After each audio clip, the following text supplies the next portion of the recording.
Hello friends, welcome to Honey GS classes. 28th January current affairs with GS points. మొత్తం 7 articles వార్తల్లో ఉన్నాయి. తెలంగాణ వాళ్ళ కోసము ఒక ఆర్టికల్ వార్తల్లో ఉన్నది. కాంగ్రెస్ పార్టీ మేనిఫెస్టో లోపల ప్రతి జిల్లా కేంద్రంగా ఒక స్కిల్ డెవలప్మెంట్ సెంటర్ ఏర్పాటు చేస్తామని చెప్పడం జరిగింది. దానిలో భాగంగా ఫస్ట్ స్కిల్ డెవలప్మెంట్ సెంటర్ని నల్గొండ ప్రాంతంలో మనకి నిన్న ఏర్పాటు చేయడం జరిగింది. ఆ ఒక్క అఫైర్స్ మనం గుర్తుపెట్టుకోవాలి. సో నెక్స్ట్ 7 ఆర్టికల్స్ ఉన్నాయి కదా, ఇంకొక 3 ఆర్టికల్స్ అనేవి హిందూ పేపర్లో ఇవ్వడం జరిగింది. బట్ వాటిని మనం ఇంతకుముందే డిస్కస్ చేసినాం కాబట్టి రిపీట్ చేయట్లేదు. సో 7 ఆర్టికల్స్లో ఫస్ట్ ఆర్టికల్ సుప్రీంకోర్టు యొక్క వజ్రోత్సవ వేడుకలు సుప్రీంకోర్టు హాల్లో మనకి ఈరోజు ప్రధానమంత్రి గారు స్టార్ట్ చేస్తున్నారు. సో 75th యానివర్సరీ అని చెప్పేసి గుర్తుపెట్టుకోవాలి. ఇన్ఫ్యాక్ట్ 1950 జనవరి 28న సుప్రీంకోర్టు ప్రారంభమైంది కాబట్టి సో నేటికి 75 ఏళ్ళు అవుతుంది. 74 ఇయర్స్ పూర్తి చేసుకుని 75th వసంతంలోకి అడుగు పెడుతున్నాం కాబట్టి వజ్రోత్సవ వేడుకలు మనం స్టార్ట్ చేసుకున్నాం. ప్రధానమంత్రి గారు స్టార్ట్ చేయడం జరిగింది. రాష్ట్రపతి కాదు, చీఫ్ జస్టిస్ ఆఫ్ ఇండియా కాదు, మనకి ఆప్షన్లలో ఎవరని చెప్పేసి ప్రశ్న వస్తే రావచ్చు. సో ఈరోజు మనకు ఒక 3 కార్యక్రమాలు స్టార్ట్ చేయడం జరిగింది. సో ఫస్ట్ చూస్తే డిజీ సుప్రీంకోర్టు రికార్డ్ అని చెప్పేసి ఉన్నది. ఇది మనం ఇంతకుముందు డిస్కస్ చేసిన సుప్రీంకోర్టు రికార్డ్ అని చెప్పేసి. ఇప్పుడేమైంది, డిజీ అని చెప్పేసి కొత్తగా యాడ్ అయింది. అంటే సుప్రీంకోర్టు తీర్పులు అన్నింటినీ కూడా ప్రజలందరికీ అందుబాటులో ఉంచుతున్నామని చెప్పేసి ఈ కార్యక్రమాన్ని స్టార్ట్ చేశారు. డిజీ మీన్స్ మనకి ఎలక్ట్రానిక్ రూపంలో అందుబాటులోకి తీసుకొస్తున్నారు. సెకండ్ది సో మనకి డిజిటల్ కోర్టు 2.0 అని చెప్పేసి ఉన్నది. ఇది మనం ఇంతకుముందు డిస్కస్ చేసిన అంశమే. సో కోర్టు రికార్డ్స్ని న్యాయమూర్తులు అందరికీ, న్యాయవాదులు అందరికీ అందుబాటులోకి పెట్టే ప్రోగ్రామ్ పేరే డిజిటల్ కోర్టు అని చెప్పేసి పిలుస్తాం. ఈ తీర్పులు ఇదేమో కోర్టు రికార్డ్స్ అని చెప్పేసి గుర్తుపెట్టుకోవాలి. మూడవది సుప్రీంకోర్టు యొక్క కొత్త వెబ్సైట్ని ఈరోజు స్టార్ట్ చేశారు. ఇది మొత్తం మీద అవసరం లేదు కానీ ఇవి 2 మనం గుర్తుపెట్టుకోవాలి. ఒకటేమో సో తీర్పులని అందుబాటులోకి ఉంచితే, సెకండ్ది కోర్టు రికార్డ్స్ని అందుబాటులోకి తీసుకొస్తుంది. డిజీ సుప్రీంకోర్టు రికార్డ్స్ అని చెప్పేసి ఇది తీర్పులను అందుబాటులో పెడుతుంది. డిజిటల్ కోర్ట్ 2.0 అంటే కోర్టు రికార్డ్స్ని అందుబాటులో తీసుకొస్తుంది. సో ఇది సరిపోద్ది. మనకు సుప్రీంకోర్టు జడ్జిమెంట్లు ముఖ్యమైనవి ఏంటని చెప్పేసి నెంబర్ ఆఫ్ పేపర్లలో వచ్చి ఉన్నాయి. అవన్నీ మనకి part of the polity syllabus, మనం సీఏలో డిస్కస్ చేయలేము. ఇన్ఫ్యాక్ట్ కొన్ని తీర్పులు మనం డిస్కస్ చేసి ఉన్నాం అందులో. సో అది part of the GS and part of the polity syllabus. Right, next supreme court తీర్పులు మనం అధ్యయనం చేయాలంటే ఒక మొత్తం 5 హెడ్డింగ్స్ ఉంటాయి. మనం క్లాస్ చేద్దాం. ఆ 5 హెడ్డింగ్స్ ఏంటి, జస్ట్ కేసుల పేర్లు నేను చెప్తాను. ఏ తీర్పు తీసుకున్నా మనం ఆ 5 హెడ్డింగ్స్లో పెట్టవచ్చు. So next icon of the seas అని చెప్పేసి మనకి వార్తల్లో ఉంది. So icon of the seas ఇది మనం ఇంతకుముందు ఇదే మంత్లో డిస్కస్ చేసినాము, అంతకుముందు మంత్లో డిస్కస్ చేసినాము. మళ్ళీ ఈరోజు ఎందుకు వార్తల్లో వచ్చింది అంటే జనవరి 27న నిన్న దీన్ని వెరీ ఫస్ట్ టైం ప్రారంభం చేశారు కాబట్టి, తన ప్రయాణం స్టార్ట్ చేసింది కాబట్టి. సో అమెరికాలోని మనకి ఇన్ఫ్యాక్ట్ మియామి పోర్ట్ అని చెప్పేసి ఉంటుంది. ఈ మియామి పోర్ట్ నుంచి తన ప్రయాణాన్ని స్టార్ట్ చేసింది. ప్రపంచంలో అతిపెద్ద క్రూయిజ్ నౌక, అతిపెద్ద క్రూయిజ్ షిప్ అని చెప్పేసి పిలుస్తాం. సో ఇది వెరీ ఫేమస్. ఎంత పెద్దది అంటే 365 మీటర్స్ పొడవు ఉంటుంది. ఫీట్స్లో చెప్పాలంటే మనకి 1197 ఫీట్స్ పొడవు కలిగి ఉంటుంది. ఇది వాస్తవంగా మనకి 364 పాయింట్ సంథింగ్ ఎంత ఉంది, మనం 5గా తీసుకోవచ్చు, పెద్ద ఇబ్బంది అయితే ఏమీ లేదు. రైట్, దీన్ని ఇన్ఫ్యాక్ట్ ఏ కంపెనీ మనకు అంటే మేయర్ తుర్కు కంపెనీ అని చెప్పేసి రూపొందించింది. సో ఫ్రమ్ ఫిన్లాండ్ కంపెనీ అని చెప్పేసి గుర్తుపెట్టుకోవాలి. ఏ కంపెనీ నిర్వహణ చేస్తుందంటే management in fact royal Caribbean company అని చెప్పేసి అది మేనేజ్మెంట్ తీసుకున్నది. సో ఎంతమంది ప్రయాణం చేయొచ్చు అంటే మ్యాక్సిమం కెపాసిటీ 7600 ఒకేసారి. బట్ మనకి డబుల్ ఆక్యుపెన్సీ రావాలంటే 5600 మెంబర్స్ మాత్రం ప్రయాణం చేయాలని చెప్పేసి మనకు ఆర్టికల్ చెప్తుంది. వేగం ఎంత మనకి అంటే సో 22 knots వేగం కలిగి ఉంటుంది. ఇదంతా మనకు గణాంకాలు అవసరం అంటే ఈ పొడవైతే అవసరం ఉంటుంది, ఈ వేగం అవసరం ఉంటుంది, ఈ కెపాసిటీ పెద్దగా అవసరం లేదు. మ్యాక్సిమం కెపాసిటీ వేరే, మనకు డబుల్ ఆక్యుపెన్సీ రావాలంటే కొంచెం తక్కువ మంది పోవాలి. సో మరి ఫ్యూయల్ ఏంటి మనం తీసుకుంటే లిక్విడ్ న్యాచురల్ గ్యాస్ అని చెప్పేసి ఫ్యూయల్ వినియోగం చేసుకుంటుంది. ఈ ఫ్యూయల్ మనం గుర్తుపెట్టుకోవాలి కంపల్సరీ. సో సహజమైన ద్రవీకృత ఇంధనం అని చెప్పేసి పిలుస్తాం. సో లిక్విడ్ న్యాచురల్ గ్యాస్ అని చెప్పేసి ఇది ఉపయోగం చేసుకొని ఆ నౌక అనేది ముందుకు పోతుంది. So very first Miami port నుంచి కాబట్టి ఆ మియామి పోర్టు పేరు మనం గుర్తుపెట్టుకోవాలి, కంపల్సరీ ఎగ్జామ్లో వచ్చేందుకు అవకాశం ఉంటుంది. Next first private helicopter assembling unit అనేది ఇండియాలో స్టార్ట్ చేయబోతున్నారు 2 సంస్థలు. ఒక సంస్థ చూస్తే సో ఫ్రాన్స్ యొక్క ఒప్పందం చేసుకున్నది ఎయిర్ బస్ సంస్థ, ఇది ఫ్రాన్స్ది.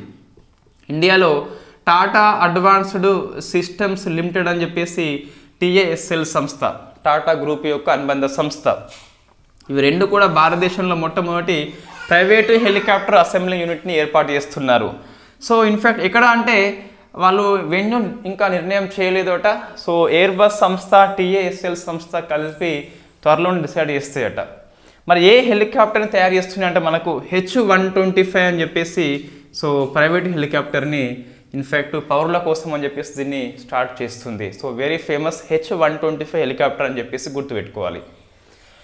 ఇవి 2 సంస్థలు చూస్తే మనకు ఇంకోటి గుర్తుకు రావాలి, ఏది ఎయిర్ బస్ సంస్థ ఉన్న TASL సంస్థ చూస్తే ఇంకోటి గుర్తుకు రావాలి.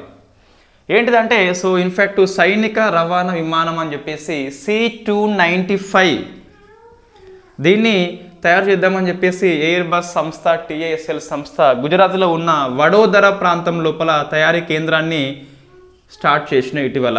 సో మనం దీన్ని డిస్కస్ చేయడం జరిగింది. C295 సైనిక రవాణా విమానం ఏదైతే ఉందో ఈ TASL సంస్థ టాటా గ్రూప్ యొక్క అనుబంధ సంస్థ ఎయిర్ బస్ సంస్థ కలిపి వడోదర ప్రాంతంలో స్టార్ట్ చేస్తాయి.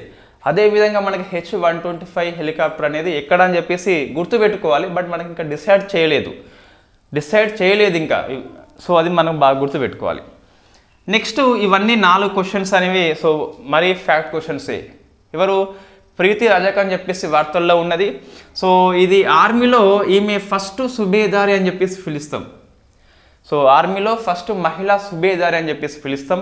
సో మనకి ఇంతకుముందు మన క్లాస్ చేసి ఉన్నాము, డిఫెన్స్ సెక్టార్లో మహిళలు అని చెప్పేసి నారీ శక్తి అని చెప్పేసి పిలుస్తాం. మనకి ఈరోజు మన్ కీ బాత్ లోపల 24 ఇయర్లో ఫస్ట్ మన్ కీ బాత్. పెద్దగా మన ముఖ్యాంశాలు ఎగ్జామ్ దృష్ట్యా ఏమీ లేవు, కానీ సో నారీ శక్తి గురించి మన ప్రధానమంత్రి గారు ప్రసంగించారు. నెక్స్ట్ కరోలినా షినో అని చెప్పేసి ఒక ఉక్రెయిన్ యువతి మిస్ జపాన్గా ఎన్నికైంది. ఆమె ఉక్రెయిన్ యువతి అయినప్పటికీ లాస్ట్ ఇయర్ జపాన్ యొక్క పౌరసత్వం వచ్చింది. సో ఆమె జపాన్ అందాల పోటీల్లో పాల్గొన్నది, గెలిచింది. కాబట్టి కొంచెం ఉక్రెయిన్ యువతి కాబట్టి మనకి ఎగ్జామ్లను అట్రాక్ట్ చేయవచ్చు. ఉక్రెయిన్ అనే పదం అనేది అందమైనది ఎగ్జామ్ దృష్టి కాబట్టి మనకి అవసరము. సో కరోలినా షినో అని చెప్పేసి గుర్తుపెట్టుకోవాలి. నెక్స్ట్ ఆస్ట్రేలియా ఓపెన్ వార్తల్లో ఉంది. సో ఫస్ట్ ఈ పురుషుల డబుల్స్ అని చెప్పేసి మనం బాగా గుర్తుపెట్టుకోవాలండి. మన రోహన్ బోపన్నకి వచ్చింది. సో రోహన్ బోపన్నకి ఇన్ఫ్యాక్ట్ 43 ఇయర్స్లో వచ్చింది కాబట్టి అతిపెద్ద వయసులో పురుషులలో టెన్నిస్లలో ఇన్ఫ్యాక్ట్ ప్రైజ్ లేదా టైటిల్ని గెలుచుకున్న ఫస్ట్ ఆట అని చెప్పేసి చెప్పొచ్చు. ఓవరాల్గా చూస్తే మార్టిన్ నవ్రతిలోవా అని చెప్పేసి ఆమె 46 ఇయర్స్లో గెలుచుకున్నది. పురుషుల్లో చూస్తే మనకి రోహన్ బోపన్ననే highest age 43 years. Some days మొత్తం మీద ఎంత ఉంది మనకి. సో రోహన్ బోపన్న ఉన్ను మథ్యూ ఎబ్డెన్ ఫ్రమ్ ఆస్ట్రేలియా ఇద్దరు కలిపి సో డబుల్స్ లోపల మనకు ఇటలీ జంట మీద ఈ విజయం సాధించారు. సో ఫస్ట్ ఆస్ట్రేలియా ఓపెన్ మన రోహన్ బోపన్నకి, ఫస్ట్ ఆస్ట్రేలియా ఓపెన్. 2017లో ఫ్రెంచ్ ఓపెన్ వచ్చి ఉన్నది. ఇది 2వ గ్రాండ్ స్లామ్ టైటిల్, ఫస్ట్ది కాదు. మనకి ఈనాడు పేపర్లో మొత్తం మీద ఇవ్వడం జరిగింది, బట్ ఇది ఫస్ట్దేం కాదు. 2015లో ఫ్రెంచ్ ఓపెన్ రావడం జరిగింది. ఆస్ట్రేలియా ఓపెన్ ఫస్ట్ అయినప్పటికీ ఓవరాల్ చూస్తే దానికి 2వది అని చెప్పేసి చెప్పొచ్చు. ఇటీవల రోహన్ బోపన్న డబుల్ టెన్నిస్ లోపల ఫస్ట్ ర్యాంక్ పొందాడు. మన ఇండియా కాబట్టి గర్వకారణము. అతిపెద్ద వయసులో ఫస్ట్ ర్యాంక్ వచ్చింది. పద్మశ్రీ కూడా మనకి 24 ఇయర్లో రావడం జరిగింది స్పోర్ట్స్ కేటగిరీ లోపల. ఈ మథ్యూ ఎబ్డెన్ పేరు అవసరం అంటే కొద్ది వరకు అవసరమే. మొత్తం మీద వీళ్ళు ఇటలీ జంట మీద గెలుచుకోవడం జరిగింది. ఈ మహిళల లోపల చూస్తే సబాలెంకా అని చెప్పేసి లాస్ట్ ఇయర్ ఆస్ట్రేలియా ఓపెన్ విజేత. సో ఈమె బెలారస్ కంట్రీ అని చెప్పేసి రష్యాకి బాగా సపోర్ట్ చేస్తుంది. సబాలెంకా సో చైనా యొక్క క్రీడాకారిణి కిన్ వెన్ అని చెప్పేసి ఉన్నది. ఆ కిన్ వెన్ మీద ఆ విన్ను కాలేకపోయింది. సో కిన్ వెన్ కాస్త అక్కడ విన్ కాలేదు కాబట్టి అలా మనం గుర్తుపెట్టుకోవచ్చు. సో కిన్ వెన్ అని చెప్పేసి చైనా క్రీడాకారిణి మీద గెలుచుకోవడం జరిగింది. మన పురుషులు ఇంకా ఫైనల్ జరగలేదు, అదైనాక అది డిస్కస్ చేస్తే సరిపోతుంది. నెక్స్ట్ కొట్టాయి అమీర్ కమ్యూనల్ అవార్డ్ అని చెప్పేసి తమిళనాడు రాష్ట్ర ప్రభుత్వం ఎవ్రీ 26 జనవరిన ఇస్తుంది. శాంతి కోసం ఎవరైతే కృషి చేస్తారో వాళ్ళకి ఇస్తుంది. ఈసారి మహమ్మద్ జుబేర్ అని చెప్పేసి అల్ట్ న్యూస్ యొక్క వ్యవస్థాపకుడు అతను రావడం జరిగింది. సో మహమ్మద్ జుబేర్ ఈ తమిళనాడు రాష్ట్ర ప్రభుత్వం అవార్డు కాబట్టి అంతగానో అవసరం లేదు, బట్ మనకి హిందూ పేపర్లో వచ్చింది కాబట్టి ఒకసారి మనం చూసుకోవాలి. సో వాస్తవమైంది నిన్నటి ఆర్టికల్ నిన్న మనకు మిస్ అయింది, నోట్స్లో ఉండే బట్ మనకి ఎక్స్ప్లెయిన్ చేయలేదు దాన్ని. అవార్డ్స్ మనకి ఏం లేవు కాబట్టి ఆ పేపర్ చిన్నగా కింద పడిపోయింది. సో మహమ్మద్ జుబేర్ అని చెప్పేసి పిలుస్తాం. కొట్టాయి అమీర్ కమ్యూనల్ అవార్డు 26 జనవరిన ఎవ్రీ 26కి ఇస్తుంది. ఇవి మనకు 7 ఆర్టికల్స్ వార్తల్లో ఉన్నాయి. ఈ ఇంటర్నేషనల్ కోర్ట్ ఆఫ్ జస్టిస్ వచ్చేసి మనకు ఇజ్రాయెల్ మీద తీర్పు చెప్పడం జరిగింది. సో మనం డిస్కస్ చేసినాం, అది మళ్ళీ ఇక్కడ అవసరం లేదు. దక్షిణాఫ్రికా కేసు వేసింది, సో తీర్పు రావడం జరిగింది. పెద్దగా మనకి అది హర్షణీయం ఏం తీర్పు అనేది కాబట్టి దాన్ని డిస్కస్ చేయట్లేదు. బిల్కినో బాసో కేసు అని చెప్పేసి హిందూ ఎక్స్పర్ట్ కాలంలో వచ్చింది, మనం ఇంతకుముందు దాన్ని డిస్కస్ చేయడం జరిగింది. ఇంకా 2-3 ఆర్టికల్స్ ఉన్నాయి హిందూలో, అవి కూడా మనకి ఇంతకుముందు క్లాసులలో రావడం జరిగింది. మళ్ళీ రిపీట్ అవుతుంది. సండే వచ్చేసి వాళ్ళు కొన్నిటిని ఎక్స్ప్లెయిన్ చేస్తారు, అవి మనం ఇంతకుముందు డిస్కస్ చేసి ఉన్నాము. సో ఫస్ట్ వస్తే సుప్రీంకోర్టు వజ్రోత్సవ వేడుకలు అని చెప్పేసి ఈరోజు PM మోడీ స్టార్ట్ చేస్తున్నాడు.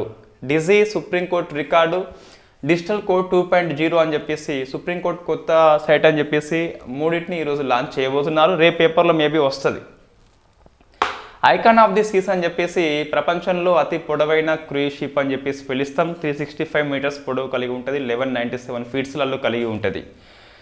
సో నెక్స్ట్ ఇది ఎక్కడ స్టార్ట్ అయింది? మియామి పోర్ట్ అని చెప్పేసి గుర్తుపెట్టు, ఫ్రమ్ అమెరికా అని చెప్పేసి గుర్తుపెట్టుకోవాలి. ఫస్ట్ ప్రైవేట్ హెలికాప్టర్ అసెంబ్లింగ్ వచ్చేసి సో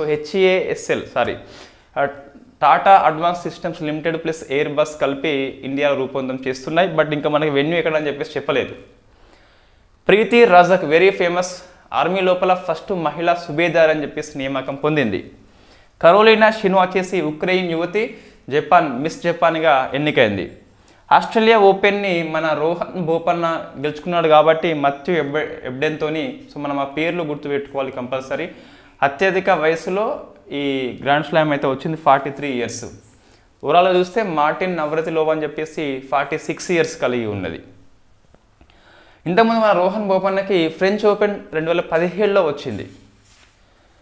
కొట్టాయి అమీర్ కమ్యూనల్ అవార్డు వచ్చేసి Mohammed Zubair from Alt News అని చెప్పేసి గుర్తుపెట్టుకోవాలి. సో ఇది ఈరోజు కరెంట్ అఫైర్స్. రేపు మనకి ఈ పర్యావరణ అంశము ఇయర్ రౌండ్ అప్ అని చెప్పేసి పూర్తిగా డిస్కస్ చేస్తాం. Thank you very much.